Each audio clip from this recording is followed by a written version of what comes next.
Hello, the internet. I'm Merz, and it's time for the chromatic scale. The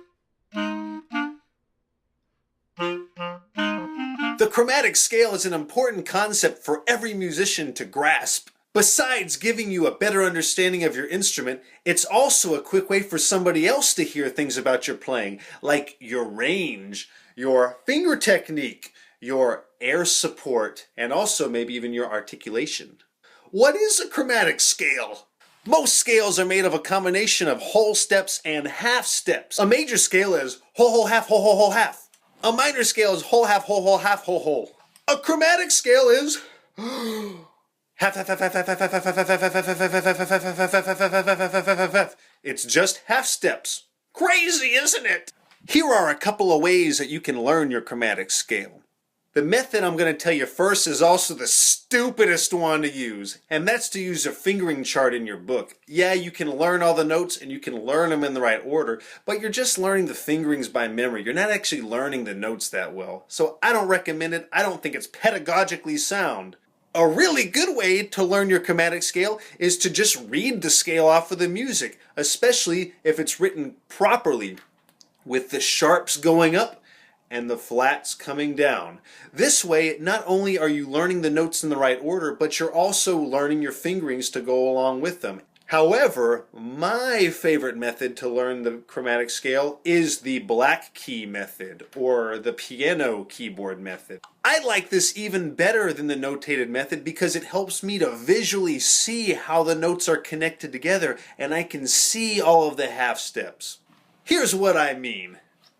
A piano shows you all of the half steps. If you take every black key and every white key and play them in order, you will have played every note in your chromatic scale. Crazy, I know! Yeah. So, at first, if you have never seen a piano before, it looks so confusing. There's so many black and white keys, and how can you keep them straight?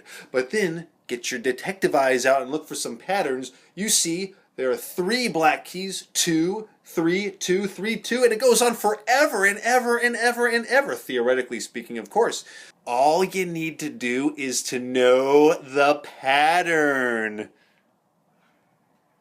C, D, E, F, G, A, B, C. And some of them have black keys in between, some of them don't. So all you have to know is that E and F are next to each other, and B and C are next to each other. Everything else has a sharp or a flat in between. Let me show you down here. Pretty cool, huh? If I play C, then I have another note, and then a D, and then another note, and then an E, but then straight to F. There's no note between E and F. And then after F, there's another note, and then G, another note, A, another note, B, and then straight to C. If I'm going this way, I'm going to call it a sharp. C, C sharp, D, D sharp, E, F, etc., etc. If I was starting at the high C and going down, I would call it a flat. C, B, B flat, A flat, G, G flat, F, so on. So you can do that starting on any note. For instance, if I wanted to start a chromatic scale on G, I would write it like this. G, G sharp, A sharp, etc., etc. Because B and C are always next to each other, E and F are always next to each other. It's extraordinarily amazing. How could the world be better off? Regardless of which method you use, you can even try them all. Make sure you practice slowly first so you can get the notes right and then speed it up. Great talking to you. See you next time.